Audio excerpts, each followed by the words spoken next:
Aga meil on hea meel, et te olete koos meiega. So happy that you have joined us. Tudengid, vilistlased, our students, alumni, friends, külalised, te olete kõik guests, väga tere tulnud ja ka teie, y'all are kes welcome, vaatate Pildi raadios. including you who Minu are nimi on watching Mark us on Nelson, ma olen Pildi Metodisti raadio. seminari My name is dekaan. Mark Nelson, I'm the dean of the Methodist Seminary. On väga oluline teada, It's very mida important to know me usume. what do we believe. See on väga oluline, eks? It's Kes on important. Jeesus? Who's Jesus? Mida peab inimene tegema, et What a oleks person needs to päästetud? do to be saved. See on väga oluline, et me teame, It's mida important for me us to know usume. what do we believe. Ja seminaris me seda And in õpetame. the seminary, Aga we teach that. võrdselt oluline But equally võib-olla, important ka väga oluline on is teada, also to know miks me why usume, we et believe see on tõde. that this is true. Miks me usume, et see on tõtt? Why believe is it true? Kui me ütleme, et Piibel on inspireeritud, When we say that Bible kui me is ütleme, inspired, et Jeesus on päästja, when we miks me say that usume, Jesus et see on tõtt? is Savior, then why do you believe it is true? On maailmas In the world, there palju are väited, a lot of statements. mõned ütlevad, et Some piibli say tekst on that läbi aastas Bible sajandeid texts throughout the muudetud, centuries have been changed. siis kuidas saame seda usaldada, So how can we trust kui it see on muutunud nii palju? if it has been, Mõned if ütlevad, it has changed so et much? Some people say kristlased that on kitsarinnalised, Christians are, nad väitavad, et päästmine bigoted on ainult Jeesuse kaudu. when they say that salvation goes only through Nii ei Jesus, saa öelda. you know, they say you Kuidas can't me say that. vastame, But how do we respond kui to tuleb them niisuguse if that kind of küsimused? question comes?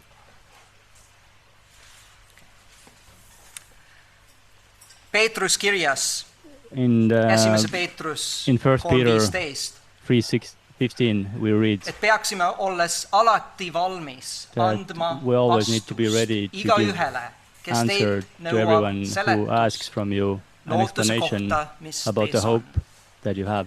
Kas me oleme valmis anda Are we ready to give vastus? our response? Kreeka keeles seal In Greek, peidetud, this selle is salmi hidden. taga kreeka keeles I mean, in on see Greek, sõna the apologia, word is apologia, mis kõlab nagu inglise keeles apology. which means like an Eks. apology in English. Apologia, apology, kõlab väga sarnane. So Siis ma ütlen apologia, väga apology, they selgelt, sound et siin similar, but let me seminaris be clear. In our We will seminary, not apologize for we what will we not believe. apologize what we believe. Me ei hakka vabandama selle We're not eest, going mida me to usume. excuse for what we believe, Aga meil on vaja seleta, but we need miks to me be able to usume. explain why we believe. See on, mida apologia This is tähendab. what apologia means, Ja see on, miks me oleme siin. and this is why we're here. Me oleme siin, sest me usume, We are here et because we believe Piibel on Jumala poolt inspireeritud. that Bible is in fact inspired by God. Usume, et Jeesus on We Jumal. believe that Jesus is God. Aga kuidas me seletame seda But how do we explain this inimestele, kes seda ei usu? to people who don't believe it? Meil on vastutus, We have responsibility, nagu Peetrus kirjutas. as Peter wrote. Täna tervitame oma Today we külalisi, meet kaks professionaalseid apologeetid, two professional Dr. Raju apologists, Copan, Dr. Paul filosoofia Copan, ja eetika professor Palm Philosophy Beach and Ethics Atlantic University. professor. Ta on umbes Palm Beach 45 University. raamatu He's ja he has paljude written and akadeemilise edited artiklite 45 autor. books. Kõige kuulsaim The on most famous of these books, Is God a moral is monster? He's got a Otse moral tõlge monster, oleks, kas Jumal on or in Estonian we translated it, is God ebamoraalne cruel? koletis? See ilmub homme eesti This keeles, book actually will natuke be lühendatud pealkirjaga tomorrow. Kas Jumal It on will julm? come, Siis it will hetkel te appear näete in seda vaid Estonian. inglise keeles, Right now you tule tagasi still see it in homme English, ja but if you come saad back seda tomorrow, näha then eesti keeles. you can see it in Estonian. Meil on hea meel, et Dr. Copan We are on happy that meiega Dr. Copan ja is meie with teine us, külaline on Sam and the other Raju, guest is Engage Sam Raju, International organisatsiooni president. president of the Engage Internationali Engage International missioon on Organization. kasutada The mission of Engage International apologeetikat is to use apologetics evangelismi vahendina. as a tool of Selgitada mitte evangelism. kristlastele, miks Kristus on tõde. ja samal ajal pakkuda ka kogudustele, pakkuda kristlastele koolitust, arendada nende võimed educate Christians and to develop their ability to communicate. Siis täna me oleme palunud, et nad mõlemad teevad lühike esitlus, to make a short presentation, 30 minutes. I think 30 minutes is what we had said. 30 minutit 30 minutes igale. Mis on nende kogemuses, nende arvamuses see kõige kriitiline või kõige raske küsimus, is the most critical or most difficult question peaks olla that valmis Christians täna should be ready vastata. to answer to today. But his slides are ready. Dr. Copan, Dr. Copan, hello.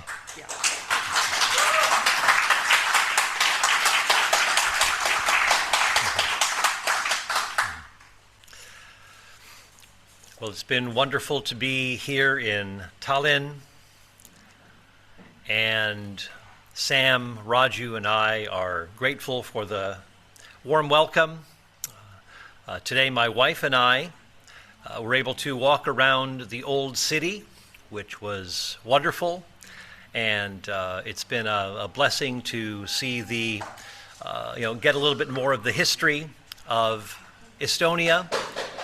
And also, I mentioned yesterday that my own mother came from Riga, Latvia, so just down the Baltic coast a little bit. And so my father came from Ukraine, and so my wife and I very much feel like we are, belong here. Her parents came from Holland, and so we love coming back to, as we say in the United States, the old country. And I'll be speaking on the topic of the hiddenness of God, and the one pressing question that is getting a lot of attention in the philosophy of religion is on the question of why God isn't more obvious. The question of divine hiddenness is a question that is largely been taken up by one philosopher by the name of John Schellenberg. He seems to be the only one raising the question, and there are a lot of Christian philosophers who are responding to this atheist. He says that if there really is a God, then there could be no genuinely non-resistant non-believers. In other words, all people will receive God's revelation of his presence because God is interested in personal, loving relationships with all human beings. And so if someone who is genuinely seeking, genuinely interested in God, but yet does not have that clear revelation of a loving God, then this would be an argument against God's existence, because that God has not made himself known to a genuine seeker who does not resist God but is open to God. Well, if that person doesn't receive clear evidence, then that must mean that there can be no good God. And so this is the challenge, and of course we now have our PowerPoint up and running. I'll just jump right in here. Yeah, thank you so much.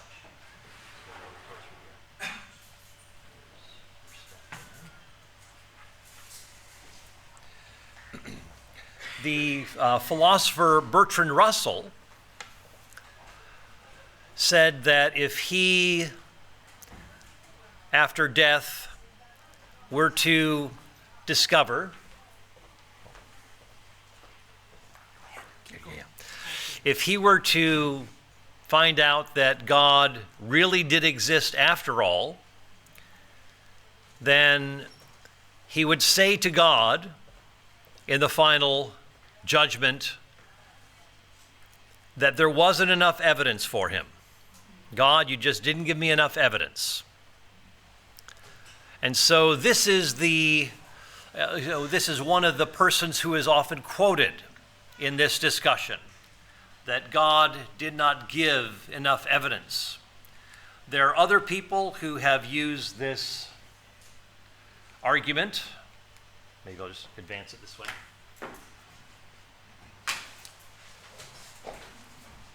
Thank you. I'll just do it by hand. All right.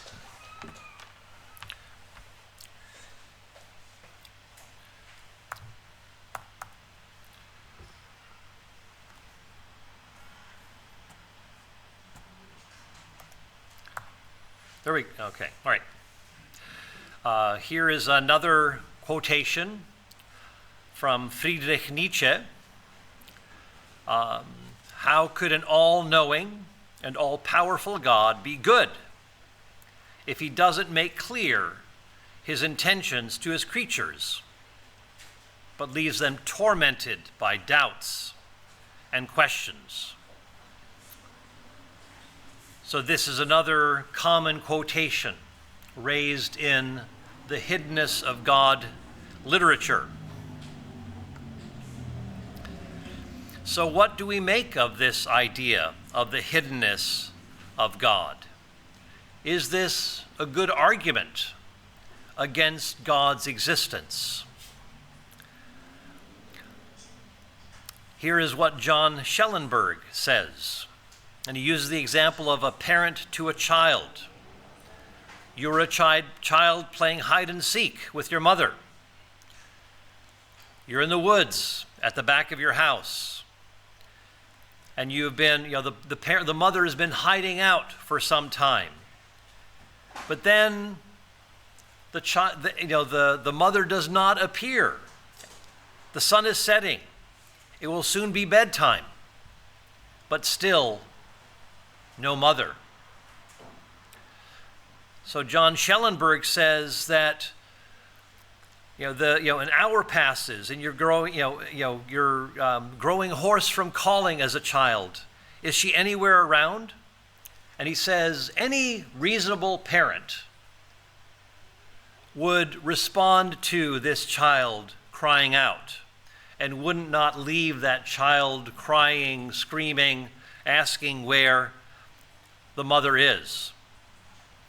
But he says that is exactly what God, if he exists, is doing to so many people. And what I want to do is, first of all, look at what the scriptures themselves say about God. Does God ever hide in Scripture?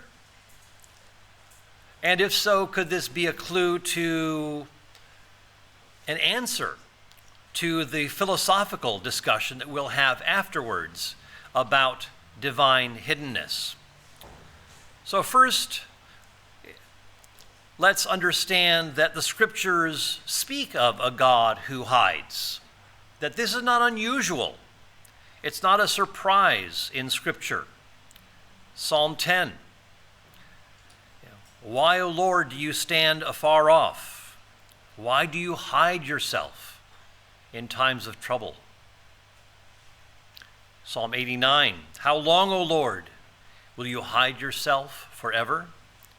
How long will your wrath burn like fire? So there is no perceived contradiction here between a God who exists and a God who hides in Scripture, even if the psalmist may appear to be troubled by this. Isaiah 45, you are a God who hides himself, O God of Israel. Isaiah 55, seek the Lord while he may be found. Call upon him while he is near. Maybe there are times when God is far off and not near. Even Jesus in Matthew 11, I praise you, Father, Lord of heaven and earth, that you have hidden these things from the wise and intelligent and have revealed them to infants. Yesterday, when I was speaking, I quoted from the philosopher Blaise Pascal, who said that God is willing to reveal himself to those who seek God with all their hearts, but willing to hide himself from those who do not seek him with all their hearts. There is enough evidence for God for those who seek, but enough obscurity for those who want to resist God. So we see the scriptures certainly echo that kind of a theme. A key psalm, if you want to explore the topic of the hiddenness of God, is Psalm 88, written by Haman the Ezrahite. And he writes as someone who is a servant of the Lord, a psalm of the sons of Korah. And this psalmist begins, "Day and night I cry out before you. My soul is full of trouble," verse 3. "My life draws near the grave. I'm a man without strength." The psalm keeps going. "You have put me in the lowest pit," verse 6. "You've taken from me my closest friends. There is someone who is deeply troubled." And as we get to the last verse of the psalm, we see him saying, "You have taken my companions and loved ones from me.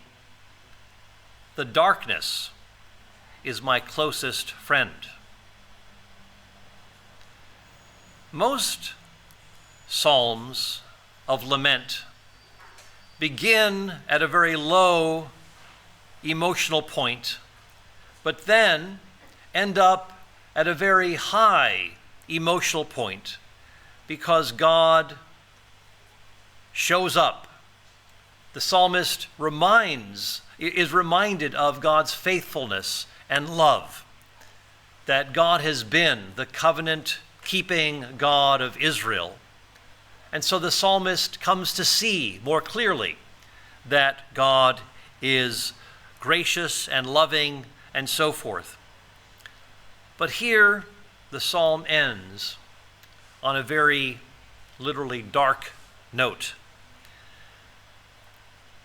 Darkness is my closest friend. So when people bring up the hiddenness of God, let us remember that hiddenness is found within the scriptures themselves, and that this is not an argument against God's existence. You may remember reading about Mother Teresa. She served the poor in Calcutta, India. And what came out after her death was that she herself struggled with this deep darkness in her own soul. She felt that God was not near to her, but she continued to press on to serve the poor, to love them in the name of Jesus.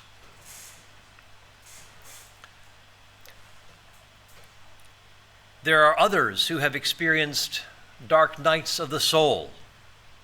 St. John of the Cross, for example, who wrote a poem on the dark night of the soul. There was one 19th century mystic in France, Saint Therese, after whom Mother Teresa was named, who also spoke of God's seeming distance from her, that God seemed to be far removed from her, and that she wrestled in her soul, that God did not seem to be near to her. But she still clung to God despite those deep doubts. There is in this commentary by Derek Kidner on the Psalms, he notices, he points out a few things about this psalmist and this psalm. And he says that it's possible to have unrelieved suffering as a believer in this earthly life, and that happiness is not something that is owed the believer, but would be a bonus, an extra in this case. There's also the reminder that God's withholding and allowing this kind of suffering is not proof of God's displeasure or his defeat. So just because there is darkness, there is a sense that God is not near, is not an argument against God. This is not a problem as we read the scriptures, according to those who included this psalm into Israel's hymn book. Even the psalmist himself, in his groaning, we're reminded that he's not content with accepting this state as final.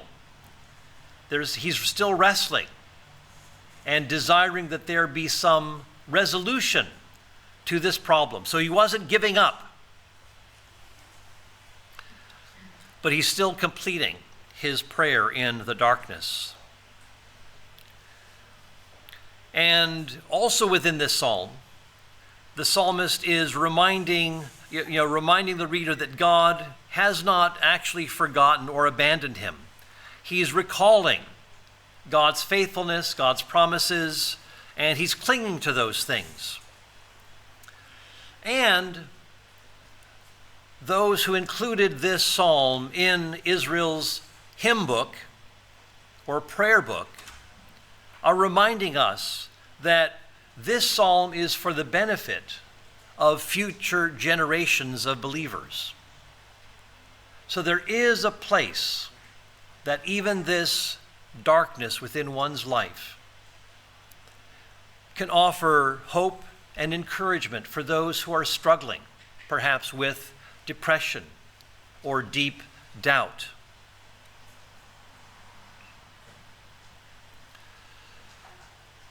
Let's say a little bit more about the matter of the philosophical discussion.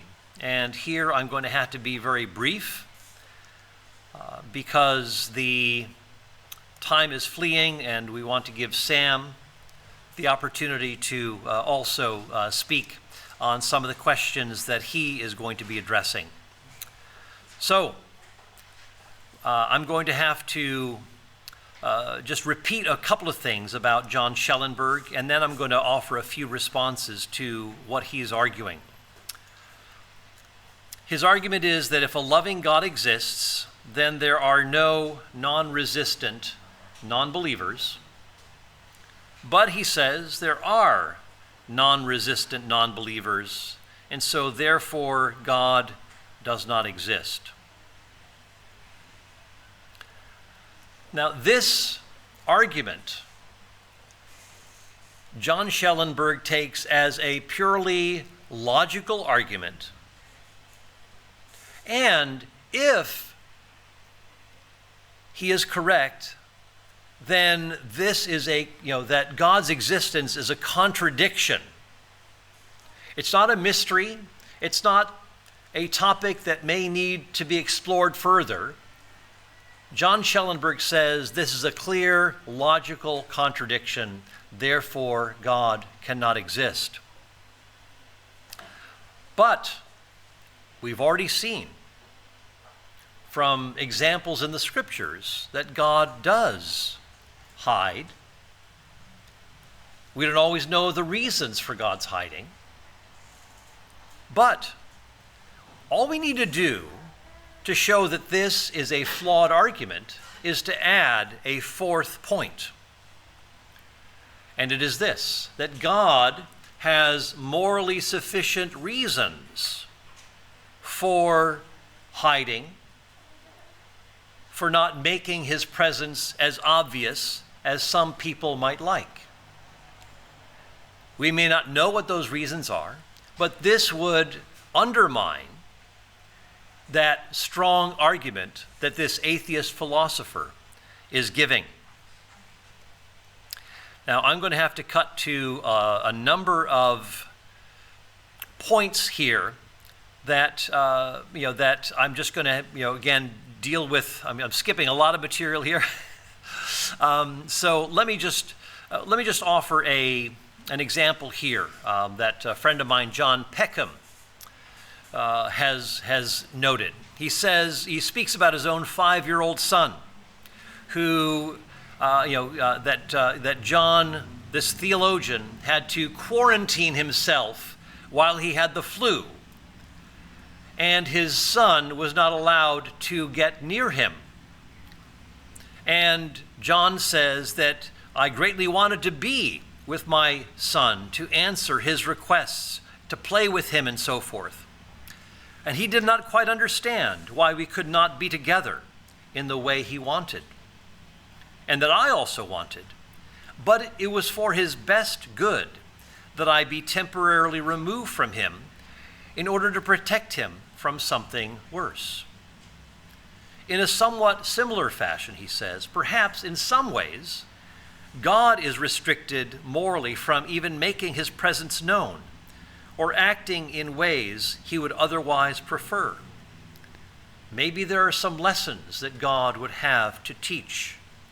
Maybe there is the importance of learning to persevere in our faith, to trust God in times of darkness, to look to God's track record, to see his faithfulness in the past, even if we don't know or feel his presence in the current moment.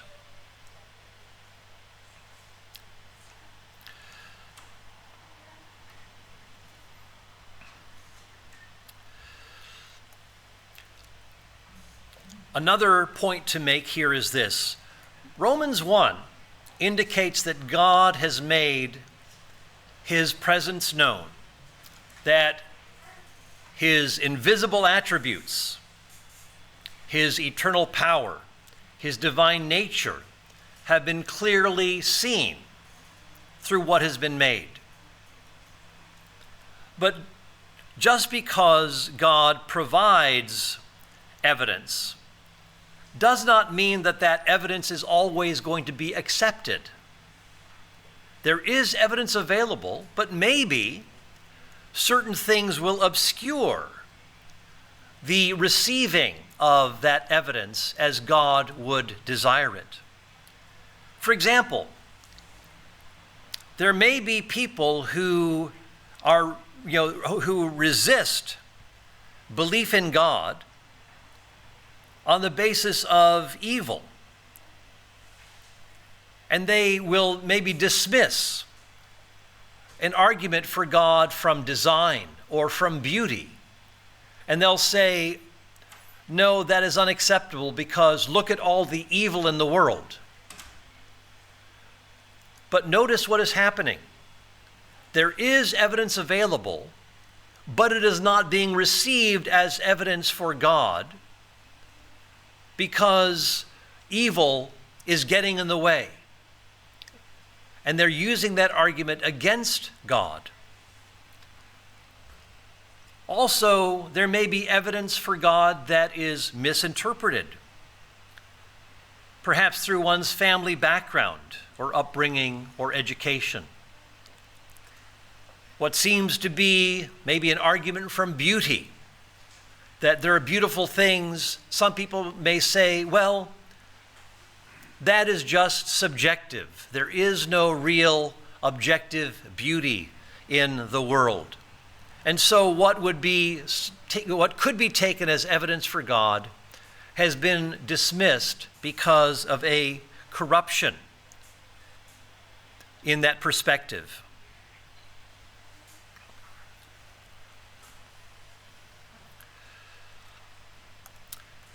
Keep in mind, too, that God is, the demons also are aware of God's presence, but they still do not embrace God. So just because people have clear evidence of God doesn't mean that they're readily going to embrace God. And God is more interested in a will that is submissive to Him, that is humble before Him, rather than in just our simply accepting the proposition that God exists.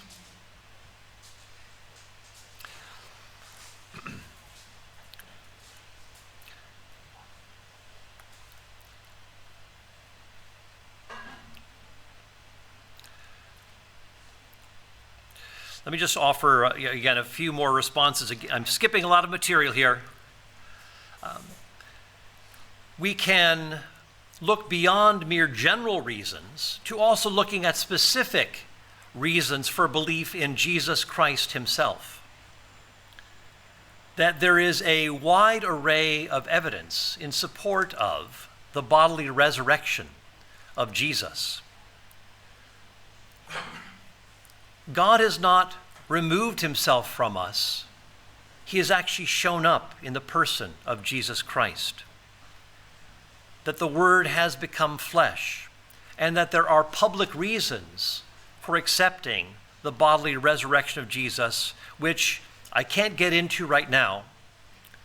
But a friend of mine, Gary Habermas, at Liberty University, has written 4 volumes on the resurrection of Jesus, around 1,000 pages each, to defend the historicity of the resurrection, and also to respond to criticisms against the bodily resurrection of Jesus as a fact of history.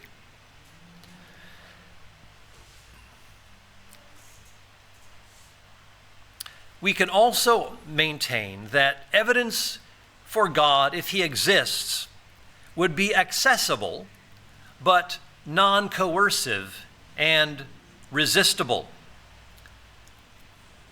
In other words, if God exists, it would make sense that there is wide evidence for God's existence, but that people could resist God if they really wanted to. And here I mention Blaise Pascal again. So this makes sense that God does allow human beings as free creatures to keep God at arm's length. And we need to remember too that just because people have evidence doesn't necessarily mean that they're going to seek God or to repent from their ways.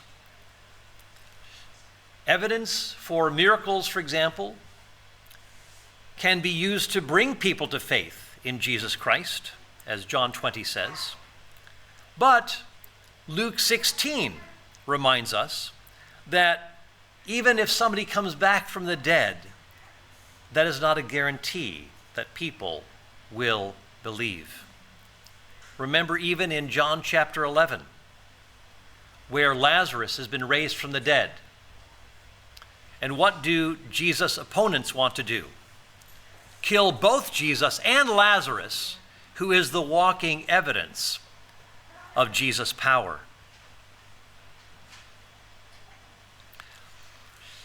We also need to ask the question, what kind of God do we have in mind? Because that will shape the kind of evidence that we also have in mind. You see, God wants people who are morally serious about their quest for God, rather than those who are light and superficial about it. To embrace a personal relationship with God requires intentionality, moral and spiritual seriousness, because we are talking about a relationship with the living God and Creator of our lives as well as the world around us.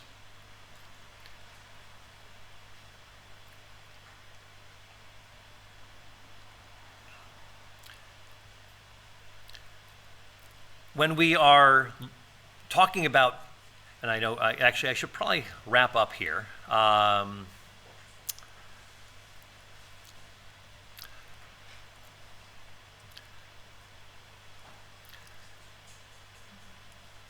Yeah, I think there's a lot more I could say here, and I know that Sam is up first, and I think I've used up my half hour now. I think we started at 10 after, so I'm just going to turn it over to Sam here, and we'll move on, but we can cover other things later on, but sorry I couldn't cover more, but maybe that will give us a few ways of responding to this significant charge that God ought to be more obvious. Thank you very much.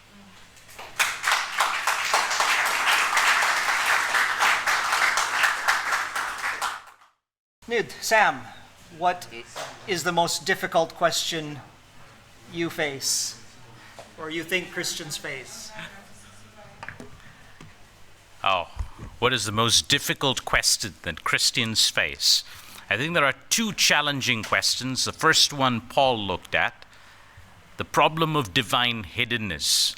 If God exists and he desires to have a relationship with us, why does he not make himself more obvious? That's the first question. The second question that we hear often, and it's a very challenging question as well, is the problem of evil. If God exists, if he's all-powerful, if he's perfectly good, why is there so much evil in the world?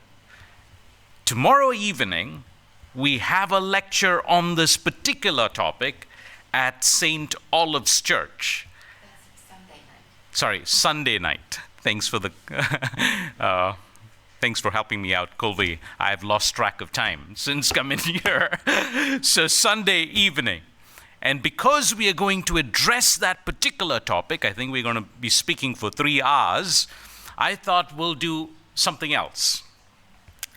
A topic that is often brought up during open forums, and a topic that's been requested time and time again when we speak at universities around the world. And the question is Christianity good? Is Christianity good? About 15 years ago or so, the prominent question was, is Christianity true? Is there evidence for the truth claims of Christ? Today, the question has shifted a little bit. The question is Christianity good? Isn't Christianity anti-women?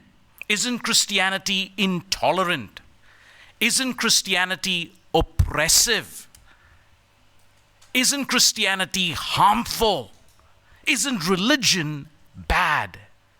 That is a question that is asked over and over and over again.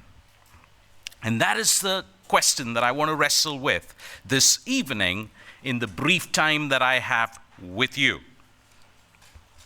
Now, when the birth of Jesus was first announced, several of you are seminary students. I guess all of you go to church, take your Bible seriously. How was the birth of Christ first announced?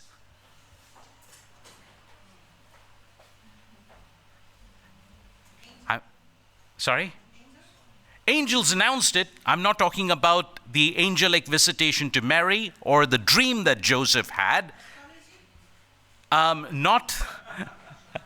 not the star, but I'm talking about the announcement the angels made in Luke's Gospel, chapter 2, to the shepherds watching flock by night. What did they say? We bring you good news of great joy. Christianity, the birth of Jesus, when it was first announced, it was announced as good news. Is Christianity truly good news? Or is it not? So when people who object and who say, well, Christianity is oppressive, Christianity is intolerant, what I often tell them, there are three things that I often tell them, and I want to be very brief today because we have, another 25 minutes roughly or so. The first thing is, the one who says Christianity is oppressive assumes that there is intrinsic value and worth to every human being. Every human being, irrespective of their religion, their ethnicity, their culture, their race, has intrinsic value and worth. But if the Christian God does not exist, what grounds objective, intrinsic value and worth? On Christian theism, we read that we are made in the image of God. We are image bearers. Because we bear the image of God, there is intrinsic worth and value to every life. Remember the conversation Jesus had with the folk who wanted to stir up trouble. They came to Jesus and said, should we pay taxes to Caesar? What did Jesus say? Give me a coin. And he takes this coin and he asks them, whose image is on the coin? And they say, it's Caesar's. Jesus says, give to Caesar what belongs to Caesar. And the folk, the religious folk who wanted to trap Jesus, walked away. But what if they had stayed and asked him another question? What belongs to God? Based on the logic of Jesus, he would have said, whose image is on you? What belongs to God? You bear the image of God.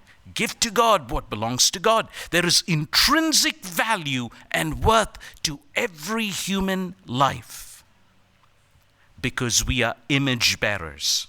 Secondly,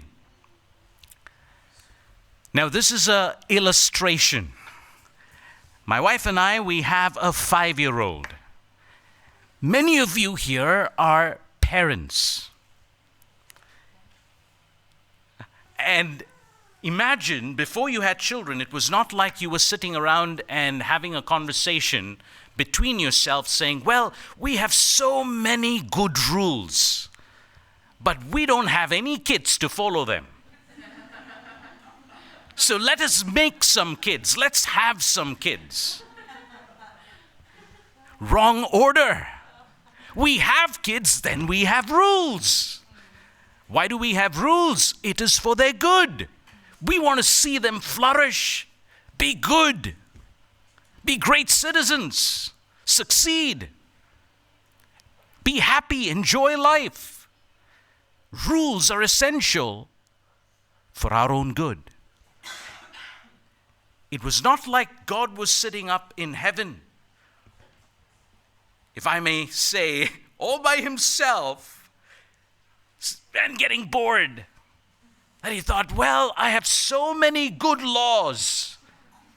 I don't have anybody to follow these laws. So let me make some people. Wrong order. God's laws flow from his heart of love. He desires our good, and we flourish when we follow God's laws. So God's laws, the intent of it is not like to somehow oppress us, to take away our joy. But the intent of God's law is that we be happy, we succeed, we flourish. So, thirdly, the values we hold dear as a culture today. What are some of the values that we hold dear as a culture today? Equality, democracy, rights of women and children. What else? Freedom of conscience. What else? Dignity, human dignity, sanctity of life. Where do we get all of these values from? We are told we owe it to the Greek philosophers. And we as a society has evolved and progressed over time, but thank the Greek philosophers for democracy, for all of these ideals that we hold so dear to us. But that is not really the case, and I'll tell you why in just a little bit. But I want to read a quote from Tom Holland, who is not a Christian. He's a British historian. He's an agnostic. He says, I don't know if there is a God. He's not a Christian. This is what he says. People in the West, even those who may imagine that they have emancipated themselves from Christian belief, in fact are shot through with Christian assumptions, almost about everything. All of us in the West are a goldfish, and the water that we swim in is Christianity. Now, if you look at Greco-Roman society, you will see that the values of the Greco-Roman world were far different from ours. When you go to Rome, for instance, what do you see? The Colosseum, the great, sculptures, statues of Caesar, military conquest, the generals, power, glory, fame, honor. Those were Roman virtues. Caesar was called Divi Filius, son of the divine, touched by God. Heroism, dominance, and public glory marked a person as touched by the gods or even born of them. The Greeks, they valued excellence, glory. Cicero put it, glory is the most powerful incentive of noble minds. Julius Caesar, after his conquest of Gaul, he slaughtered 1 million people and enslaved another 1 million. And there was this huge procession in Rome. And there were placards praising Caesar of how he annihilated the people of Gaul. And there were prisoners walking behind Caesar's chariot. The glory and the power of the Roman Empire. Rome and Greece was all about power, glory. Second, Roman society was hierarchical. You have the aristocratic patricians, the quaestorians, then you had the plebeians, then you have freed slaves, and then you have slaves. It was hierarchical. Women were, they had rights, but they belonged to the male. women, if they wanted to divorce, a man had to bring her case before the judge, either her father or some other man. Males could divorce by simply ordering a wife out of the household. Infanticide was practiced widely. It was common practice. If the child had some disability, or if the child was a female, they would leave the infant outside, exposed to the elements. In fact, some of the philosophers advocated for it. Both Plato and Aristotle recommended infanticide as a legitimate state policy. The 12 Tables, the earliest known Roman legal code, written about 450 BC, permitted a father to expose any female infant and any deformed or weak male infant. Expose those kids to the elements.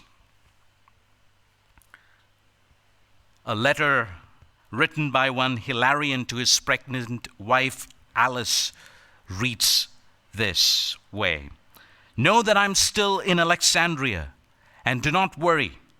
If they all come back and I remain in Alexandria, I ask and beg you to take good care of our baby son.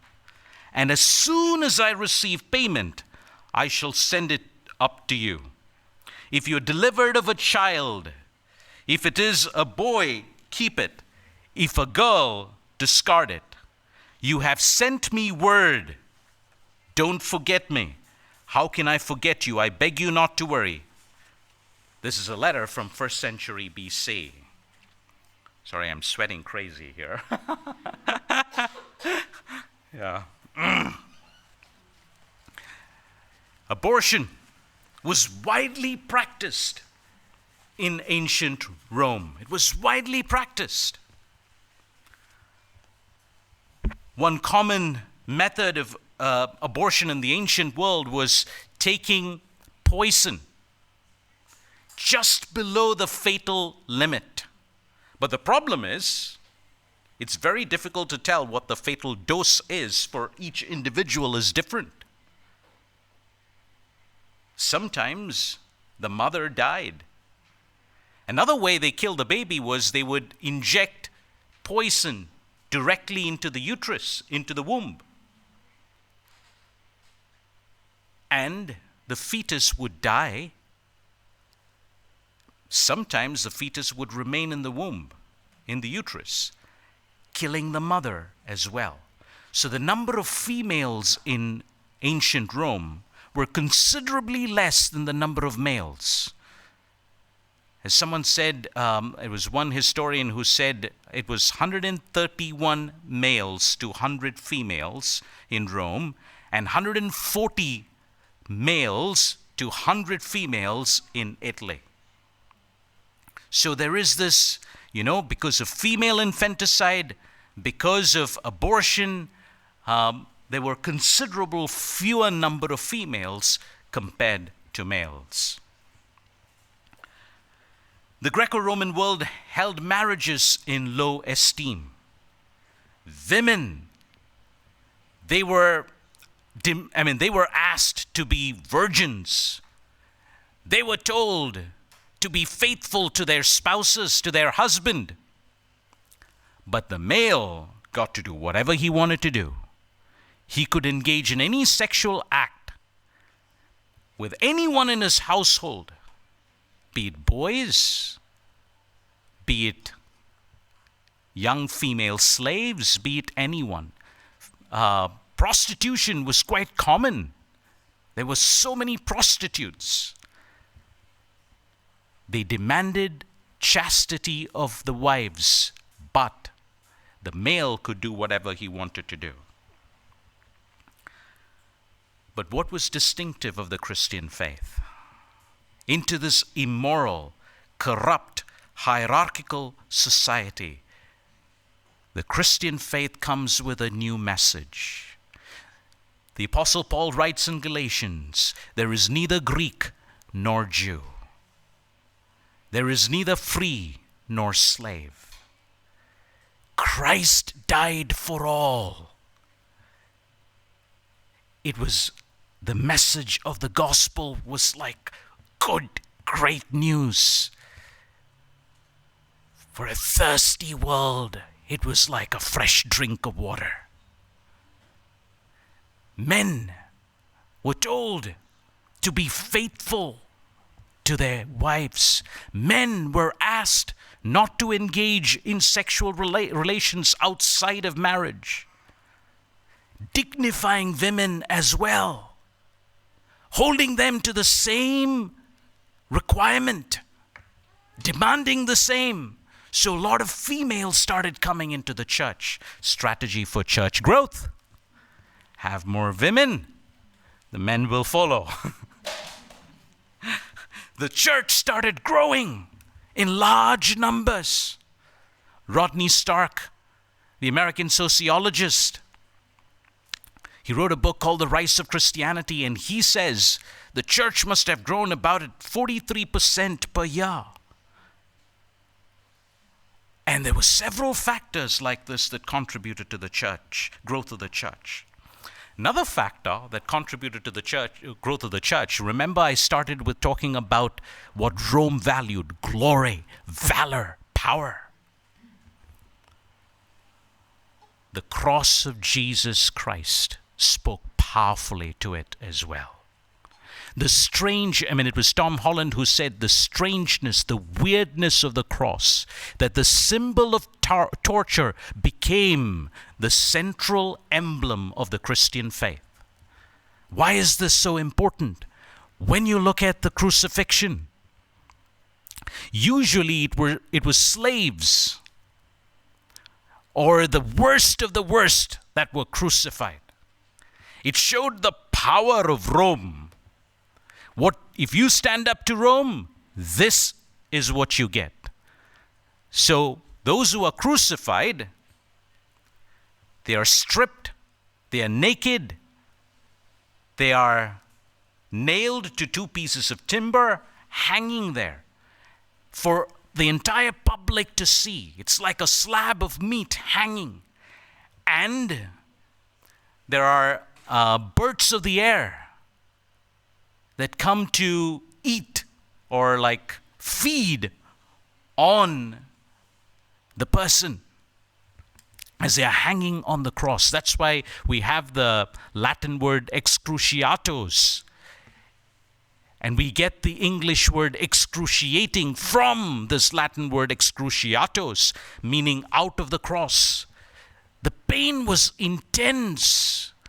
But that was not just the point, the intensity of the pain. It was intense as the nails, the person on the cross is gasping for air. He's pushing himself up and the nails are rubbing against the flesh and the bones, tearing it apart. And the public humiliation of all of it. That emblem of torture became the central image of the Christian faith. What does the cross say to Rome? The victim has conquered. You thought the victim, Christ has been crucified, victimized, it's over. But the victim has conquered. God incarnate died the death of a slave, dignifying even the slave in his death, and he has conquered death. And that was a powerful message in the face of Rome that glorified power, honor, fame. The cross says, the weak, the slave, God came for you as well, and the victim has conquered. Another thing that contributed to the rise of Christianity is how Christians cared for the poor. In Roman religion, Roman gods placed no ethical demands. Instead, they required sacrifices and worship. Their relationship was transactional. The relationship between a pagan and his deity was essentially transactional. But the Christian portrayal of God is one who deeply cares and loves. God loves humanity. And because God loves humanity, Christians ought to love image bearers, other men and women. So there is the imperative to love and care, even for the weakest and the poorest. So, Jesus said in Matthew 25:30-40, "For I was hungry, and you gave me food. I was thirsty, and you gave me drink. I was a stranger, and you welcomed me. I was naked, and you clothed me. I was sick, and you visited me. I was in prison, and you came to me. Truly I say to you, you did it to one of the least of these, my brethren. You did it to me. What you do to the least of these, you do unto me." How are we to know that we are disciples of Christ? Not because we agree on everything. Jesus said the world will know that you are my disciples by your love for each other. God loves humanity, whereas in Roman pagan religions, the relationship was transactional. You want the Roman deity to do something for you? Do this. And you will win favor with the deity. Possibly you'll get the deity to do what you want the deity to do. A transactional relationship. But on Christianity, while we were dead in our sins and trespasses, God sent his Son and showed his love for us so powerfully, so beautifully. And he takes on human flesh, and he identifies with the slave in his death, and he says, "What you do to the least of these, you do unto me." You show your love. Thank you. You show your love for God by loving each other as well. God loves humanity. You love humanity as well. That was the Christian message. You know, in the Apostolic Constitution, the duties of deacons, there is this paragraph, and this is how it reads. Deacons are to be doers of good works, exercising a general supervision day and night, neither scorning the poor, nor respecting the person of the rich. They must ascertain who are in distress and not exclude them from a share in church funds, compelling also the well-to-do to put money aside for good works. So the care for the poor was taught by the early church, and we find that in Scripture, and it comes from the teaching of our Lord himself. The second thing is care for the sick. You know, during the 2nd century, there was this big plague called the Plague of Galen. It's named after this Italian physician, Galen, who fled the city of Rome during this plague. This plague was very deadly.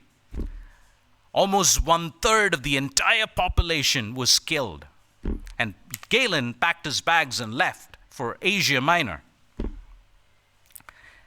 Some historians say it was probably the first instance of smallpox, but whatever it is, a lot of the people were leaving the city, leaving the sick behind. Or, let's say, if they could not afford to leave the city, leave their homes, if there is someone sick in the family, what they did was they would leave them on the streets because they didn't want to get whatever they had. The Christians stayed. They came. They took care of the people who were left behind, the sick. Some of them got better, and they converted to Christianity. There was another plague almost a century later. At its height, 5,000 people a day were reported to have died in the city of Rome alone. And calculations based on Dionysus. Dionysus is a Christian leader. Accounts suggest that 2/3 of Alexandria's population may have perished. And then Dionysus writes about the heroic efforts of Christians during this plague in the 2nd century. He talks about how Christians showed love and care and concern for the sick. And listen to these words. He writes, most of our brother Christians showed unbounded love and loyalty, never sparing themselves and thinking only of one another. Heedless of danger, they took charge of the sick, attending to their every need and ministering to them in Christ, and with them departed this life serenely happy. For they were infected by others with the disease, drawing on themselves the sickness of their neighbors, and cheerfully accepting their pains. Many in nursing and curing others transferred their death to themselves and died in their stead. The best of our brothers lost their lives in this manner, a number of presbyters, deacons, and laymen, winning high commendation, so that death in this form, the result of great piety and strong faith, seems in every way the equal of martyrdom. How Christians cared for the sick and the poor.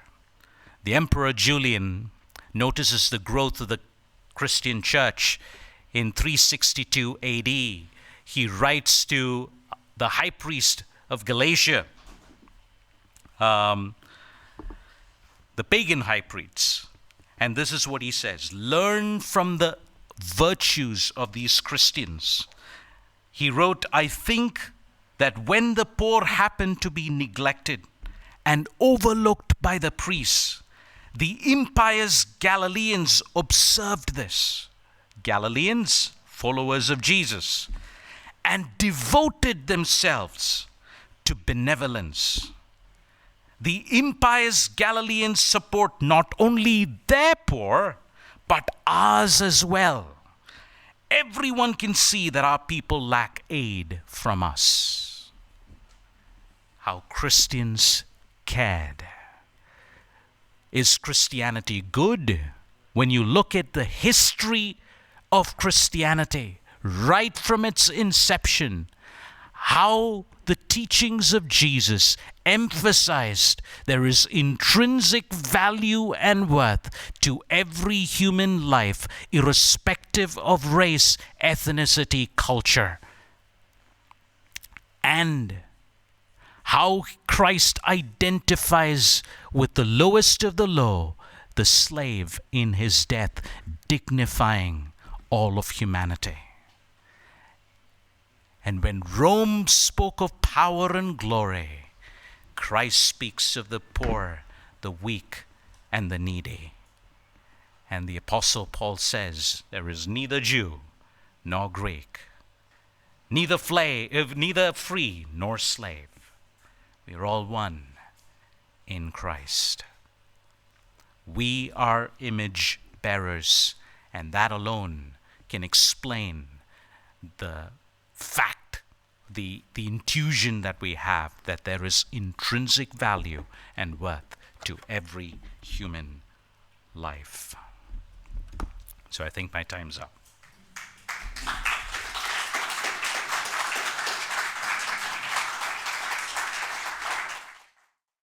Nii, andsime võimalus küsimused kirjutada ja enamus kirjutasid inglise keeles, mis teeb seda lihtsam meie külalistele.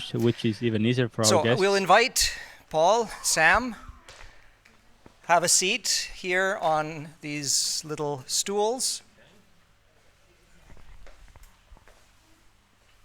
Yes, and if you would like some water, that is available. And we thought the system allowed for people to vote thumbs up if they liked the question, and so we put the questions just in the order of popularity. And so I'll just read the first question. The translators will translate it, and then you can arm wrestle to decide who gets to answer each question first. All the difficult questions Paul will answer. Okay. If you want any recipes on Indian food or something, I'd be happy to give you. Okay. So our first question, very good question. How can God's plan be loving and glorifying if only a tiny minority ever know him, while billions never hear the gospel and apparently end in judgment?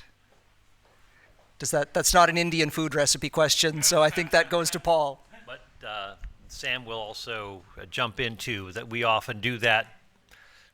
One portion I'll answer and Sam will take another, or vice versa. But the question assumes that those who do not hear are perhaps condemned because of ignorance. And that is not what the scriptures say. People are not condemned because they are ignorant or because they haven't heard of Jesus. That doesn't condemn them. The question is, what do people do with the light that God has given to them? What do people do with the revelation that is available to them through conscience and creation and so forth? Also, God is going to do what is just. He will not deprive someone of justice for being born, as it were, at the wrong place at the wrong time. Furthermore, you may not be aware, but God has ways of revealing himself to people beyond what we might traditionally conceive. There is an abundance of documentation, for example, on Muslims, tens of thousands, into the hundreds of thousands of Muslims who have had visions of Jesus. I've met some of those people. Jesus showed up in their bedroom or in their kitchen and said, "It is time to follow me." And they have become Christians through these visions. Furthermore, Martin Luther, when in doubt, quote Martin Luther, right? We're Methodist, not Lutheran, but that's okay. Phew. Okay, well, you're Protestants. Martin Luther said, "God forbid that we should limit the reception of faith to this life alone." Maybe in God's own ways, there is, for those who would have responded, that God will make a way for them to know and understand the gospel, perhaps in a post-mortem state. Now, I'm not talking about those who have fiercely resisted God in their lives, but for those who would be open to responding to the gospel, or those who have had a negative understanding of the gospel, maybe growing up in a Jewish home in the Middle Ages where Christianity is associated with all these misunderstandings that it was the Jews who were responsible for killing Jesus, and that's why God has condemned them. And so someone growing up in that mindset may not want to get near the gospel because it is all misrepresented. So what if God makes available the message of salvation to people who have been falsely evangelized or have misunderstood what the Christian faith is all about? These are the sorts of things we can speculate about, but God is not going to do anyone wrong by virtue of their mere circumstances in life. So I would just put out this idea that there's a book, if you're interested in reading it, It's called post-mortem opportunity. And it just raises the question about the unevangelized. And also my book, True for You, But Not for Me, also looks into that question of the unevangelized. So those are a few things that I would say, but Sam, feel free to jump in if you want to add anything. Thanks, Paul. I think he hit the nail right on its head. But I just want to say something real quick. Salvation is exclusively through Jesus Christ. But when I say but, you might wonder what is coming next. Think about the Old Testament saints. Job, Noah. They did not know Jesus. How are they saved? Will they be in heaven? The work of the cross somehow applies to the Old Testament saints as well. So salvation is exclusively through Jesus Christ, but somehow the work of the cross is applied to them. God, in his infinite wisdom, does that. So, like Paul said, Romans, the whole point of Romans is the justice of God. God is just.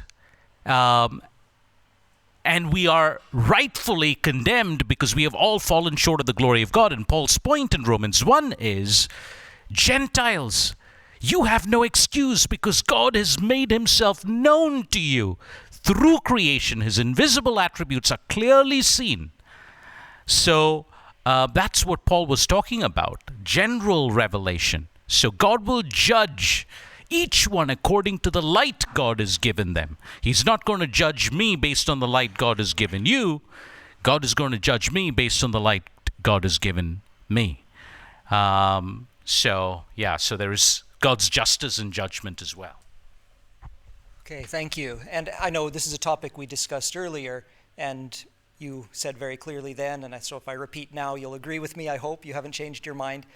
What you're saying does not in any way mean that, we don't have to evangelize, we don't have to do missions. Right. Absolutely not. That's not what we're saying. But that maybe there are ways that God makes himself known in ways we don't expect. You referred to a book. There's a book that came out in Estonian a few years ago. Now someone here might remember the title. Pentecostal Church published it, translation from English, a book about near-death experiences and the stories. Miss? Milline taivas. Imagine heaven. Yeah, which John Burke on near-death experiences that also gives reason to think maybe there are things we don't know. Okay, let's leave that there. Second question. It just gets easier. Why do small children die because of cancer, die at childbirth, or are killed?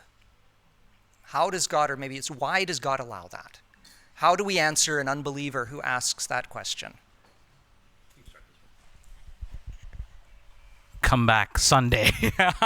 We'll be speaking on the problem of evil. But real quick, the first thing to keep in mind is the person who is asking the question might have lost a child.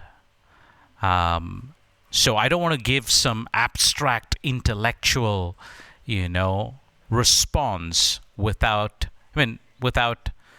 being sensitive to the questioner. So there might be an emotional aspect to the question in play as well. So let me say this.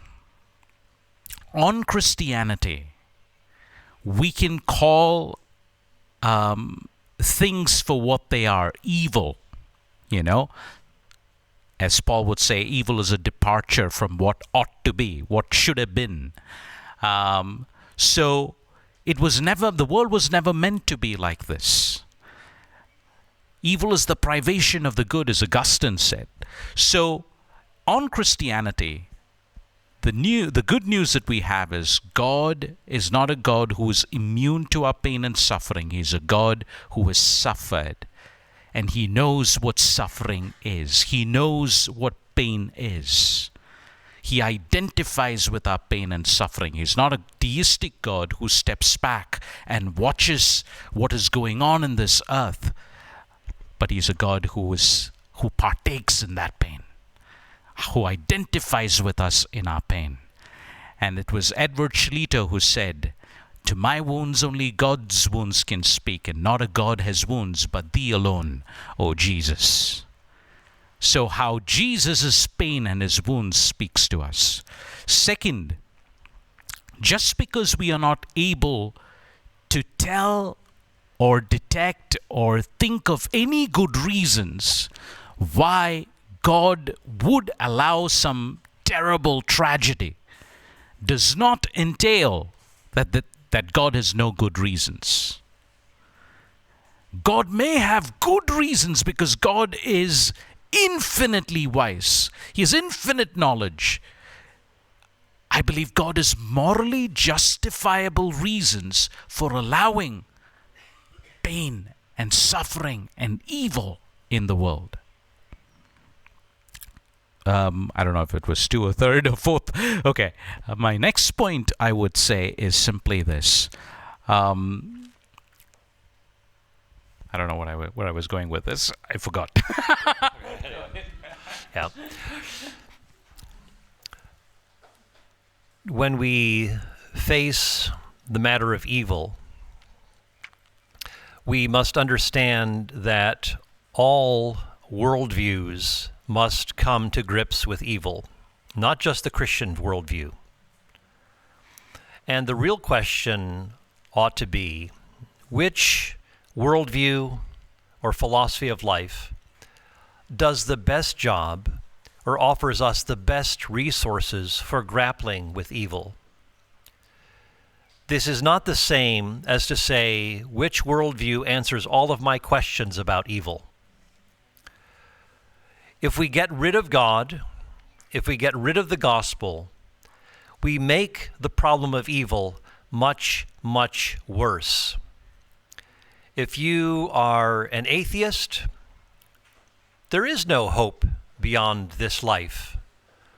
There is no cosmic justice for those who have gotten away with murder millions of times over. If you're an atheist, there is no God, as Sam said, who steps into our broken and bruised world to rescue us and to suffer with us. If there is no God, how can we even make sense of evil itself? Because evil presupposes a standard from which it itself is a deviation, like counterfeit money, which assumes that there is such a thing as real currency. Or, as C.S. Lewis said, a crooked line assumes that we know what straight means. And Sam pointed out earlier, the problem of evil assumes the intrinsic dignity of all human beings. When we think about the Holocaust, when we think about earthquakes that kill people, the reason that we raise the problem of evil is because human beings who have dignity and worth have been killed. But where did that dignity and worth come from in the absence of God? How does value emerge from valueless processes? A God who exists makes sense of human dignity. A God who exists makes sense of that standard or norm by which we judge something to be evil. That God who exists also steps into our world to suffer with us.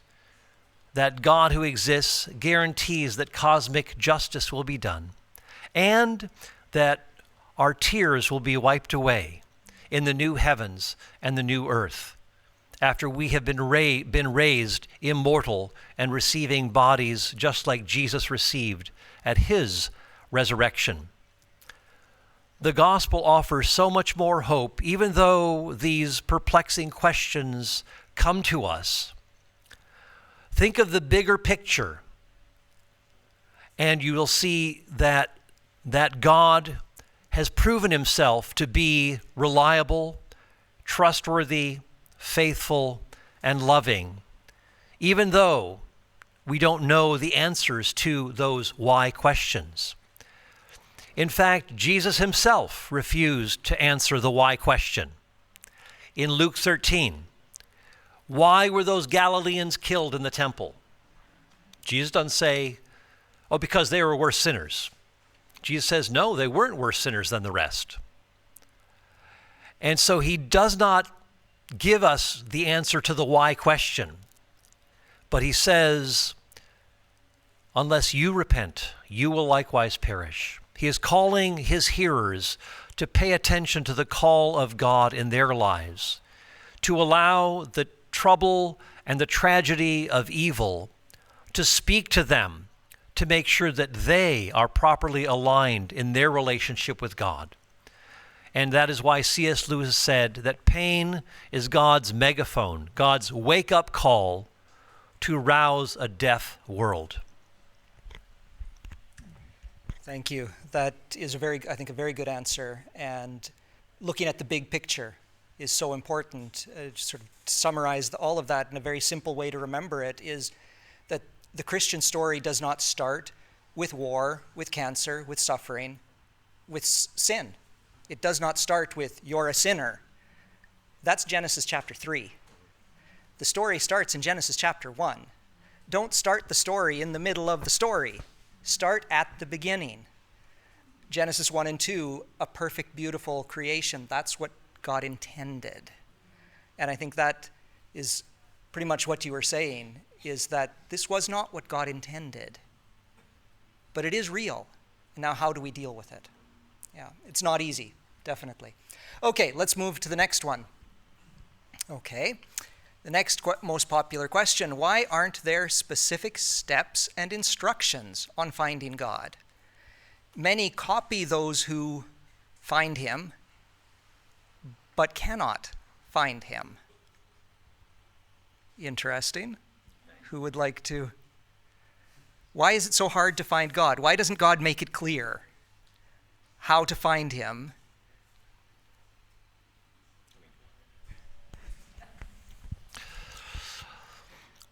Well, we've said in discussing the hiddenness of God that relationships, including a relationship with God, require struggle, challenge, perseverance, that even in, say, marriage, we don't say, what are 3 basic steps to a good marriage? A lot of it is learning in the process. You can do a lot of the, quote, right things, but be disconnected to your spouse at a deep level.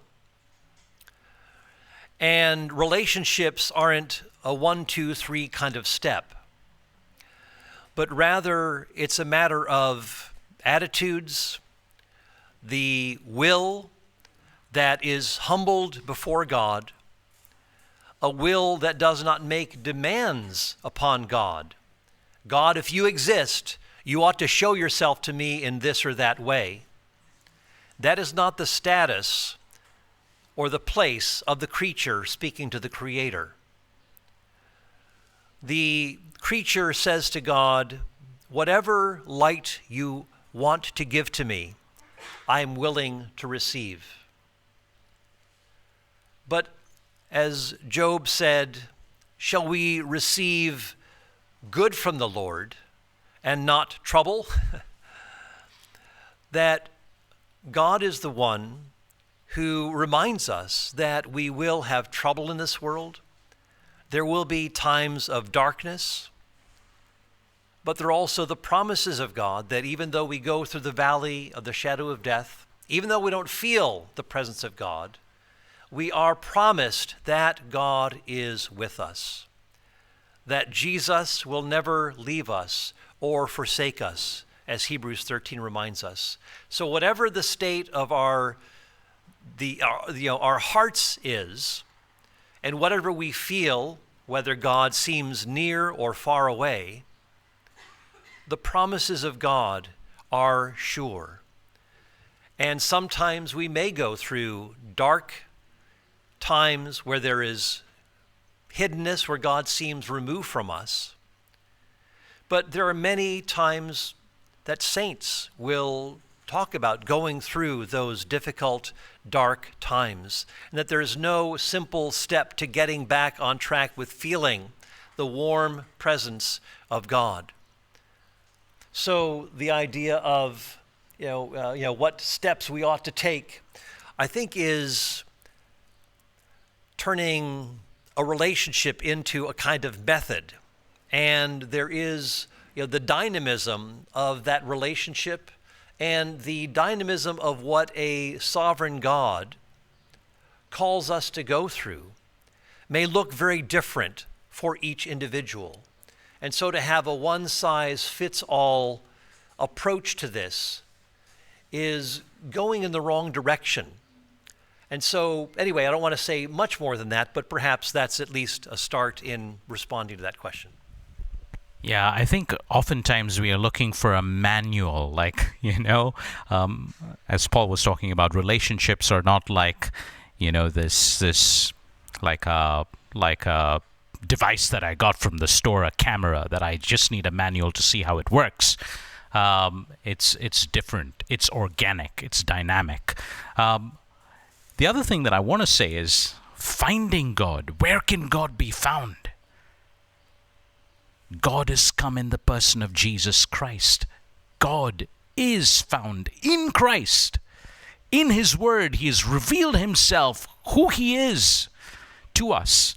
So one of the things that I do when I sometimes don't feel, or I don't have the emotion, is I reflect on God's love, His heart for me, His love for me. As I reflect on God's love, the depth of His love, love awakens love.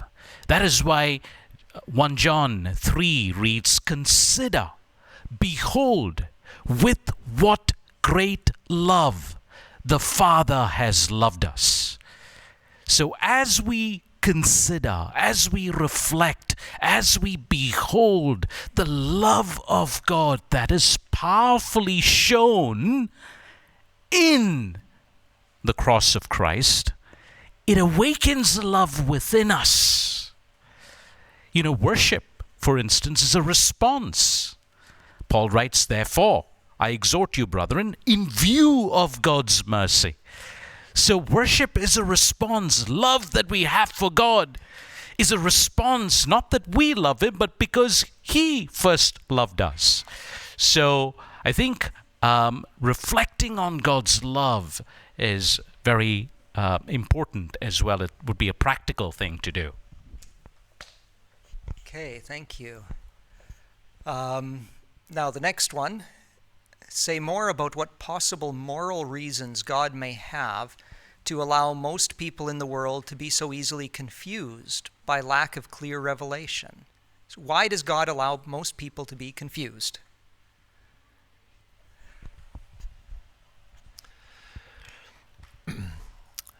There are certainly things that can cloud a clear understanding of who God is.